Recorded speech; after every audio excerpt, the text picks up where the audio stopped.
Hey guys, কি অবস্থা তোমাদের? চলে আসলাম demons of the shadow realm এর আরো একটা এপিসোড নিয়ে। এপিসোডের শুরুতেই আমরা দেখতে পারি হারু আর আকই এটা শুনে অবাক হয়ে যায় যে ইউরো ওর সাথে আসাকে নিয়ে যাইতে চায় না, শুধু ওর সাথে কথা বলতে চায়। জিন বলে যে আচ্ছা, তো হিগাশি ভিলেজের দুই টুইন চাই না নাকি? ইউরো বলে যে ও এইসব কিছু জানে না, ও এখানে একা আসছে। জিন বলে যে আসার সাথে দেখা করতে হইলে তোমার আমার সাথে কাগিমরি ম্যানশন যাইতে হবে। ইউরো বলে যে তুমি কি আমারে বলদ পাইছো যে আমি শত্রুর খাঁচার মধ্যে যাব? তুমি এইখানে আসাকে আসতে বলো, আর এটা ছাড়া তোমার কাছে কোনো চয়েসও নাই। আকই বলে যে দাঁড়াও, তুমি কমপক্ষে আমাকে জিনের রক্ত পড়াটা বন্ধ করতে দাও। ইউরো বলে যে চিন্তা করো না, আমি অ্যাটাক করার সময় এইটার পুরো খেয়াল রাখছিলাম যাতে না মারা যায়, কিন্তু তারপরও তুমি রক্ত পড়া বন্ধ করতে পারো। জিন বলে যে আচ্ছা, তো তুমি এটা জাইনে শুনেই করছিলা? ইউরো বলে যে অবশ্যই, কারণ তোমার অ্যাটাকে আমি এটা বুঝতে পারছিলাম যে তুমিও আমাকে মারতে চাও না, আর তুমি যদি এমনটা না করতে তাহলে আমিও এতক্ষণে তোমাকে মেরে ফেলতাম। এটা শুনে হারু আর ওর ডিমন ভয় পেয়ে যায় যে আসলেই পাহাড়ের মানুষ অনেক ভয়ানক হয়। এদিকে ইউরো মনে মনে এইটাই ভাবে যে আসলেই যদি জিন ওকে মারতে চাইতো তাহলে প্রথম অ্যাটাকেই ওকে মেরে ফেলতে পারতো। এদিকে রাইট খেয়াল করে যে এইখানে যে দুইটা মাস ডিমন আছে এই দুইটা হইতেছে জিনের, আর বাকি যেই দুইটা আছে এই দুইটা হচ্ছে হারুর। লেফট জিজ্ঞাসা করে যে এইখানে ওরা আরো দুইটা ডিমন সেন্স করতে পারতাছে, সেই দুইটা কি এই টাকলার কিনা? যেটাতে আকিও বলে যে হ্যাঁ। লেফট এন্ড রাইট জিজ্ঞাসা করে যে তাহলে তুমি ওদেরকে ব্যবহার করো নাই কেন? ওরা কি ফাইট করার জন্য ইউজফুল না নাকি? আকিও বলে যে এরকমটা না, ওরা শুরু থেকেই এইখানে ছিল, আর আমরা দরজার বাইরে বিশাল বড় একটা চোখ দেখতে পারি। আকিও বলে যে ওরা এত বড় যে এখানে ফিট হইতে পারে নাই। আকিওর ডিমন দেখে তো এদের অবস্থা খারাপ হয়ে যায়। আকই বলে যে তোমরা যদি চাও তাহলে আমি ট্রাই করে দেখতে পারি। জিন বলে যে আমি এখানে আসাকে আনবো না, তুমি যদি আসার সাথে কথা বলতে চাও তাহলে তোমাকে কাগেমরি ম্যানর যাইতে হবে, আর আমি তোমাকে গ্যারান্টি দিতেছি ওইখানে কেউ তোমার কোনো ক্ষতি করবে না। আর এতটুকু তো বুঝতেই পারছো যে আমরা তোমাকে মারতে চাই না। ইউরো মনে মনে ভাবে যে ওরা যদি এখান থেকে পালাইতেও চায় এতগুলো ডিমনের সাথে লেফট অ্যান্ড রাইটের ফাইট করা কষ্ট হয়ে যাবে। এছাড়া বাইরে যে ডিমনটা দাঁড়ায় আছে না জানি সেটা কতটা পাওয়ারফুল। এসব চিন্তা করে ইউরো বলে যে আচ্ছা ঠিক আছে আমি যাব, কিন্তু লেফট অ্যান্ড রাইটের সাথে আর রুড হবা না। জিন বলে যে চিন্তা করো না, তোমরা সেখানে গেস্টের মতোই থাকবা। আর তখন আমরা বাইরে দেখতে পারি হানার ডিমনটাও সেইখানে চলে আসছে। এদিকে জিন বলে যে সবার আগে আমাদের এই জায়গাটা ক্লিন করতে হবে, আর নিজের ডিমন ব্যবহার করে এই জায়গাটা ক্লিন করতে শুরু করে। আরো বলে যে এসকেভেঞ্জার সবসময় জগা খিচুড়ি বানাই ফেলে, যেটাতে ইউরো কিছু বুঝতেছিল না। জিন বলে যে এসকেভেঞ্জার হইতেছে ন্যাচারাল ক্লিনারের মতন, এই চান যে সবকিছু খায়, আর এই চান যেগুলো খায় মাকুটো সেগুলো নিজের ভিতর থেকে বের করে দিতে পারে। আর এই জন্য আমি সবসময় এই চানকে হাবিজাবি ইউজফুল জিনিস খাওয়াইতে থাকি যাতে সবকিছুর জন্য রেডি থাকতে পারি। আর যেহেতু এরা জাইন্টস তাই এদেরকে আমি মাঝে মাঝে এমন জিনিসও খাওয়াই যা ছাড়া পৃথিবী বেটার হবে। আর এদের সাহায্যে রেইড, হাইজ্যাকিং, টেরোরিস্ট অ্যাটাক করা খুব সহজ, কারণ মাকুটোর কারণে আমাকে সিকিউরিটিও ধরতে পারে না। কিন্তু ইউরো কিছুই বুঝতে পারতেছিল না, বাট এতটুকু বুঝতে পারে যে ভাই এই ডিমনগুলো অনেক ইউজফুল। এদিকে লেফট হারুর কাছে ওর টার্টেলের ওজন জিজ্ঞাসা করে। হারু বলে যে আমি জানি না, কিন্তু ও চাইলে নিজের ওজন বাড়াইতে পারে। এটা শুনে লেফট ডিসঅ্যাপয়েন্ট হয়ে বলে যে আমার আরো ট্রেনিং করতে হবে। হারু তো ইমপ্রেস হয়ে যায় যে ভাই কতটা ডিসিপ্লিন ডিমন। তখন হারুর র্যাবিট রাইটের দিকে তাকায় ওকে ভেঙ্গাইতে শুরু করে, কারণ তোমাদের মনেই আছে যে ও রাইট রে মারছিল। এটা দেখে রাইট রাগ হয়ে যায় আর বলে যে ইউরো তুমি কি ভালো র্যাবিট শিকার করতে পারো? ইউরো বলে যে হ্যাঁ, আমি ওদের জন্য ট্র্যাপ ব্যবহার করি, আর র্যাবিটের স্যুপ অনেক টেস্টি হয়। এটা শুনে তো হারু আর ওর র্যাবিট দুইজনেই ভয় পেয়ে যায়। এর মধ্যে সেখানে একটা গার্ড চলে আসে যে এখানে কেউ আছে কিনা। এরা গার্ডকে বলে যে জানি না কিভাবে হঠাৎ করেই অস্বাভাবিকভাবে সব লাইট গুলো একসাথে বন্ধ হয়ে গেছে। গার্ড দেখতে পারে যে সবগুলো লাইট ব্লাস্ট হয়ে গেছে, আর এই অসুবিধার জন্য ও সবার কাছে ক্ষমা চায়, আর ওদেরকে বলে যে আপনারা এই সাইড দিয়ে নিচে নেমে যান। এই জন্য সবাই গার্ডকে ধন্যবাদ জানায়। গার্ড যেহেতু ডিমনদেরকে দেখতে পারতেছিল না, সো প্যারা নাই। এদিকে আমরা আসাকে দেখতে পারি যার ফোনে জিন মেসেজ করে জানায় যে ওর ভাই ওর সাথে দেখা করার জন্য আসতেছে। এটা দেখে আশা অনেক এক্সাইটেড হয়ে যায়, আর খুশিতে গাবিকে মারতে মারতে ওকে ঘুম থেকে ডেকে তুলে। গাবি তো ভয় পেয়ে যায় যে কিরে ভাই কেউ আবার আমাদের উপরে অ্যাটাক করে দিল কিনা, কিন্তু আশা ওকে বলে যে না, আমার ভাই এখানে আসতেছে। গাবির তো বিশ্বাসই হচ্ছিল না যে জিন এত তাড়াতাড়ি ইউরোকে খুঁজে বের করে ফেলছে। আর আশার দিকে দেখে বলে যে বুঝলাম না, ও আবার কবে থেকে একটা স্বাভাবিক মেয়ের মতন অ্যাক্ট করা শুরু করলো। অন্যদিকে জিন কাগেমরি ক্লানের মাস্টার গঞ্জোকে কল করে জানায় যে হিগাশি ভিলেজের টুইনের যে মেটারটা ছিল ওইটা সলভ হয়ে গেছে, ইউরো এখন ওদের সাথে আছে। যেটা শুনে মাস্টার অনেক খুশি হয় আর বলে যে তুমি কি ওরা ততক্ষণ রাখতে পারবা যতক্ষণ না আমি আসতেছি? জিন জিজ্ঞাসা করে যে আপনি এখন কোথায় আছেন? মাস্টার জানায় যে আমি তো হর্স স্প্রিং নিতেছিলাম, ভাবছিলাম কাজের পরে একটু আরামসে হর্স স্প্রিং নিব, কিন্তু মনে হচ্ছে এখনই চলে আসতে হবে, তো ততক্ষণ পর্যন্ত তুমি ওর খেয়াল রাখো যতক্ষণ না আমি আসতেছি। আর এখানে আমরা মাস্টারের ডিমনও দেখতে পারি যার উপরে মাস্টার অ্যাকচুয়ালি দাঁড়াইছিল, কিন্তু মানুষ তো সেটা দেখতে পারতেছিল না, যার কারণে মানুষের মনে হচ্ছিল যে মাস্টার বেশি আছে, আর ওরা মোবাইল দিয়ে সেটা রেকর্ড করতেছিল।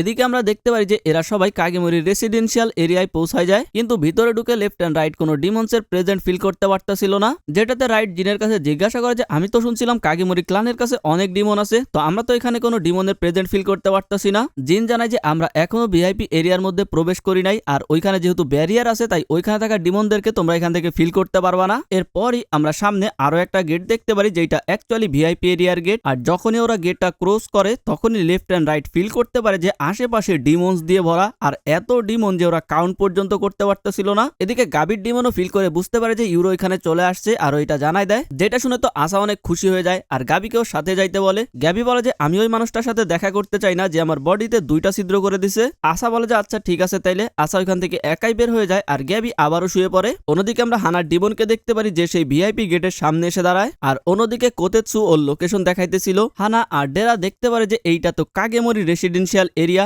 এইটা দেখে তো দুইজনের টেনশনে পড়ে যায় যে ইউরো এখানে কিভাবে পৌঁছাইলো। ওরা ভাবতেছিল যে ইউরো আবার ধরা পড়ে গেছে কিনা। ডেরা বলে যে আমার মনে হয় না যে লেফট এন্ড রাইট থাকতে এইটা তো ইজি হবে। ডেরা বলে যে যাই হোক না কেন কিন্তু একজন বাবাকে তার বাচ্চাকে বাঁচাইতে তো যাইতেই হবে। ডেরা এখান থেকে বের হইতে শুরু করে। হানা বলে যে আমি তোমাকে ড্রপ করে দিব কিনা। ডেরা বলে যে সেটার দরকার নাই কারণ এখন পর্যন্ত ওরা জানে না যে তুমি আমার সাথে আসো। আমি যাওয়ার সময় ক্যাব বুক করে চলে যাব আর আসার সময় ট্রেনে করে চলে আসবো। অন্যদিকে ইউরো লেফট এন্ড রাইট কাগেমোরি ক্লানের ঘর দেখে তো অবাক হয়ে যায় কারণ এটা এত বড় যে ওদের কাছে একটা ক্যাসেলের মতন মনে হইতেছিল। এর মধ্যেই সেইখানে আসুমা নামে একজন চলে আসে যারা দেখে জিন জিজ্ঞাসা করে যে তুমি এখানে কি করতেছো। আসুমা বলে যে আমি জানতে পারলাম যে দ্বিতীয় টুইনও এখানে আসতেছে সেই জন্য আমি দেখা করতে আসছি। জিন জিজ্ঞাসা করে যে তুমি এটা কিভাবে জানতে পারলা কারণ আমি তো তোমাকে এই বিষয়ে কিছুই বলি নাই। আসুমা জানায় যে ও এই জন্য জানে কারণ ওর হিয়ারিং অনেক ভালো। আরো জিন আঘাত পাইছে দেখে বুঝতে পারে যে জিন আর ইউরোর মধ্যে তার মানে ফাইট হয়েছিল। এরপরে আসুমা ইউরোকে বলে যে তার মানে তুমি হচ্ছে আসার ভাই, যেটাতে ইউরো মাথা নেড়ে হ্যাঁ জানায়। এরপরে আসুমা নিজের পরিচয় দেয় আমি হচ্ছি কাগেমোরি আসুমা,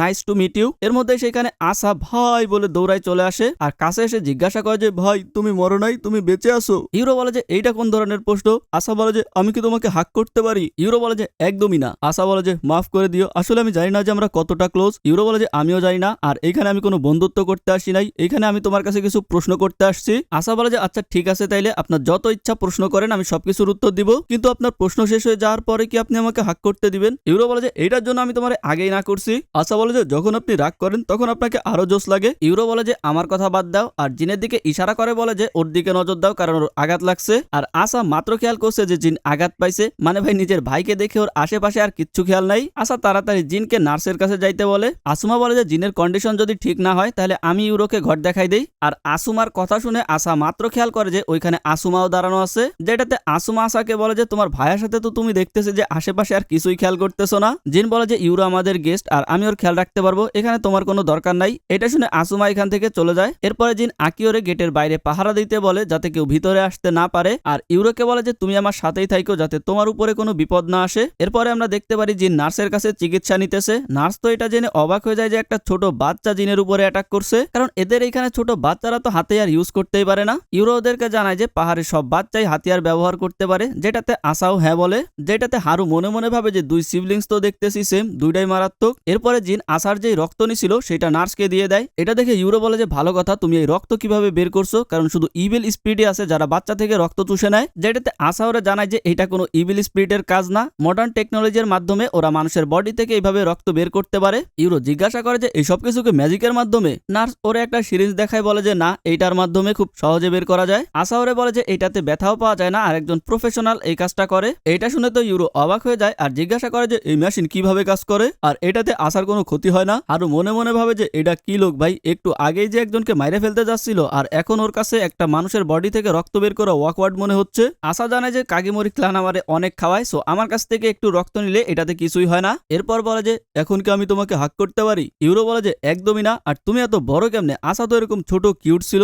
আসা বলে যে তুমিও যদি এইখানে নিচে থাকা খাবার খাইতা তাহলে তুমিও আমার মতন বড় হয়ে যাইতা। এরপরে এরা দুজন খাবার নিয়ে কথা বলতে শুরু করে। ইউরো বলে যে রাইস ইজ গুড, অনেক ভালো, কিন্তু আমি এখানে খাবার নিয়ে কথা বলতে আসি নাই। আসা বলে যে ও হ্যাঁ, তুমি আমার কাছে কিছু জানতে চাচ্ছিলা, আমাদের কথা হয়ে গেলে কি আমি তোমাকে হাক করতে পারবো। আর আসার এই অবস্থা দেখে ইউরো বলে যে আচ্ছা ঠিক আছে ভাই, তোরে নিয়ে আর পারলাম না। এরপর ইউরো আসার কাছে জিজ্ঞাসা করে যে আমার বাবা মা কোথায়, তোমরা তো একসাথেই পালাইছিলা তাই না, তো এখন আমাকে বলো তারা কোথায় আছে। আসা মন খারাপ করে বলে যে তারা এখানে নাই, তারা গুম হয়ে গেছে আর আমি জানিও না যে তারা কোথায় আছে, বেঁচে আছে কিনা। এটা শুনে তো ইউরো শকড হয়ে যায়। জিন বলে যে আমি ওকে সবকিছু বলে দেবো কিনা। আসা বলে যে হ্যাঁ সব বলো, আমি ওর কাছ থেকে কিছু হাইড করতে চাই না। জিন বলতে শুরু করে তোমার বাবা মা ভিলেজ থেকে পালায় আসা পরে এখানে অনেক কিছু হয়েছে, যখন তারা নিজেদের নতুন লাইফে সেটেল হয়ে যায়। এরপরে একদিন তোমার মা ডিসাইড করে যে সে তার বাসায় যাবে। ইউরো বলে যে হ্যাঁ আমার মনে আছে, আমার মা আমাকে বলছিল যে সে পাহাড়ের নিচে থেকে আসছে আর একদিন সে আমাকে সেখানে নিয়ে যাবে। জিন বলে যে তোমার মা ওকিনাবা থেকে আসছিল। আসা বলে যে ওকিনাবা হইতেছে সাউথের একটা আইল্যান্ড আর ওইখানে যাইতে হলে তোমাকে শিপ অথবা প্লেন ব্যবহার করতে হবে। ইউরো জিজ্ঞাসা করে যে এই প্লেন আবার কি। আসা বলে যে পাহাড়ে আমরা যেটাকে ড্রাগন বলি ওইটাই হইতেছে প্লেন। ইউরো বলে যে তার মানে ওইটা ভাইকেল। আসা বলে যে একদম, আর ওইটা একসাথে 100 লোকের উপরে ক্যারি করতে পারে। আমাদের দাদা দাদি মনে করছিল যে আমাদের মা পাহাড়ে গিয়ে হারিয়ে গেছে, এই জন্য ওনারা আমাকে কাগেমোরি ক্লানের কাছে রেখে দুইজনে প্ল্যান প্ল্যান করে সেইখানে গিয়ে জানানোর জন্য যে তারা ঠিক আছে। আর ওনারা যখন প্লেনে করে যাচ্ছিল তখন মাঝ পথে গায়েব হয়ে যায়। ইউরো জিজ্ঞাসা করে যে ওনারা কি প্লেন থেকে পড়ে গেছিল কিনা। আসা বলে যে না, ওনারা প্লেনের ভিতর থেকেই গায়েব হয়ে যায়। এটা তো শিওর যে টোকিও থেকে ওনারা ফ্লাইটে উঠছিল, আর প্লেন যখন গিয়ে ওকিনাবা পৌঁছায় তখন প্লেনের মধ্যে কেউ ছিল না। ইউরো বলে যে ওনাদের কি কেউ কিডন্যাপ করে নিছে। আসা বলে যে এই বিষয়ে আমরা এখনো কিছুই জানি না। ইউরো জিজ্ঞাসা করে যে কিন্তু তাদের সাথে কি কোনো গার্ড ছিল না। জিন বলে যে কাগেমোরি ক্লানের একটা ডিমনকে ওনাদেরকে গার্ড করার জন্য পাঠানো হয়েছিল, কিন্তু সেটাও ওনাদের সাথে গায়েব হয়ে যায়। ইউরো বলে যে তাইলে তো আমাদের ওই গার্ডকে খুঁজে বের করতে হবে, কারণ হইতে পারে এই সবকিছুর পিছনে ওরই হাত আছে। আসা বলে যে একদম ঠিক বলছো, এখানে আমাদের মাঝে এমন অনেক শত্রু আছে যারা আমাদের বন্ধু হওয়ার নাটক করে, আর আমি শিওর তারা অবশ্যই হিগাশি ভিলেজের এজেন্ট হবে যারা কাগেমোরি ক্লানের ভিতরে ঢুকে গেছে। ইউরো আসাকে বলে যে তুমি তাদের উপরে কিভাবে ভরসা করতে পারো যাদের কারণে তোমার বাবা মা গায়েব হয়ে গেছে। যেটাতে আসা বলে যে আমরা যখন ভিলেজ থেকে পালায় আসি তখন হিগাশি ভিলেজ আমাদের পিছনে অনেক অ্যাসেসিন লাগাই দেয় আমাদেরকে মারার জন্য, আর যেটা থেকে আমাদের কাগেমোরি ক্লানের মাস্টারই বাঁচাইছে, আর এই জন্য আমার কাগেমোরি ক্লানের উপরে পুরো ভরসা আছে। এই কথা শোনার পরে ইউরো আর কিছুই বলতে পারে না। বাইরে আমরা দুইজনকে কথা বলতে শুনি যারা বলতেছিল যে ইউরো এখানে চলে আসছে, আর যেহেতু গাবি আর জিন দুইজনেই আঘাত পাইছে, কাগেমোরি ক্লানের মাস্টারও এখানে নাই, এখনই ওরা এখানে অ্যাটাক করে দুই টুইন্সকে নিয়ে নিতে পারবে। একজন বলে যে কিন্তু ইউরোর ডিমন্স আর আসার পাওয়ার থেকে সাবধান থাকতে হবে। অন্যজন বলে যে চিন্তার কারণ নাই, আসা রাতের বেলা উইক থাকে, আর ইউরো বাঁচলেও কিছু না মরলেও কিছু না, ওদের তো শুধু আসাকে লাগবে। এর মধ্যে লেফট অ্যান্ড রাইট আন্দাজ করতে পারে যে কোনো ডিমন ওদের উপরে অ্যাটাক করতে আসতেছে। এর মধ্যেই আমরা দেখতে পারি দুইটা ডিমন জানালা ভেঙে ভিতরে চলে আসে আর এদের উপরে অ্যাটাক করে দেয়। অন্যদিকে আমরা দেখতে পারি গিব্রিল গ্যাবি চুল টেনে ওকে উঠাইতেছিল। গ্যাবি উঠে বলে যে ভাই বাইরে এখনো অন্ধকার, তুই আমার এত তাড়াতাড়ি উঠাই দিলি কেন। তখনই গ্যাবি খেয়াল করে যে ওর দরজার বাইরে দুইটা ডিমন দাঁড়ায় আছে। গ্যাবি বলে যে আরে তোমাদেরকে তো আমি খেয়ালই করি নাই। আর গিব্রিলও নিজেকে বড় করে ফেলে, মানে ফাইট করার জন্য রেডি। অন্যদিকে আমরা দেখতে পারি যে ইউরোরা সবাই সেখান থেকে পালাইতেছিল। ইউরো তো ভাবে যে জিন ওরে ট্রাপে ফেলাইছে, ওর উপরে অ্যাটাক করাইতেছে। জিন বলে যে আরে ভাই এগুলো কাগেমোরি ক্লানের ডিমন না, তার মানে হইতেছে বাইরের কেউ ওদের উপরে অ্যাটাক করে দিছে। লেফট ডিমনদেরকে মারার ব্যাপারে জিজ্ঞাসা করে, কিন্তু জিন বলে যে আমাদেরকে এই ডিমনের মাস্টারকে জীবিত ধরতে হবে। রাইট বলে যে ওদের মাস্টারকে মারা তো থাক দূরের কথা, এত বড় ঘরের ভিতরে ওদেরকে আমি খুঁজেই পাবো না। নার্স বলে যে তোমরা যদি ওদের মাস্টারকে মারতেই চাও তাহলে পুরোই মেরে দিও। ইউরো জিজ্ঞাসা করে যে ডিমনের মাস্টার মারা গেলে কি হয়। তো হারু বলে যে মাস্টার মারা যাওয়ার আগে ডিমনদেরকে যদি অন্য কোনো নতুন মাস্টার দিয়ে না যায় তাহলে সেই ডিমন আওয়ারা ডিমন হয়ে যায় এবং এদিকে সেদিকে ঘুরতে থাকে আর একসময় মারা যায়। এই জন্য ডিমনগুলো সবসময় নিজেদের মাস্টারকে বাঁচানোর চেষ্টা করবে আগে। এটা শুনে ইউরোর কাছে খুব খারাপ লাগে আর ও ডিসাইড করে যে ও মাস্টারকে মারবে না। আর হারু তো অবাক হয়ে যায় যে কি, তার মানে এর আগে কি ও মারার চিন্তা ভাবনা করতেছিল। ইউরো জিনকে বলে যে তুমি কি এরোর ব্যবস্থা করতে পারবা। তখন জিন মাকুটোর কাছ থেকে অনেকগুলো এরো বের করে দেয়, আর এত টাইপের তীর ধনুক দেখে তো ইউরো অবাক হয়ে যায় আর টেস্ট করার জন্য সেইখান থেকে একটা উঠাই নেয় আর ওইটা দিয়ে সেই ডিমনের উপরে অ্যাটাক করে দেয়। আর এই এপিসোড ভাই এইখানেই শেষ হয়ে যায়। আজকের মতো এ পর্যন্তই থাক, ভালো লাগলে লাইক করে দিও। আমি আর ভিডিও বড় করতে চাই না। ভালো থাকো সবাই, বাই বাই।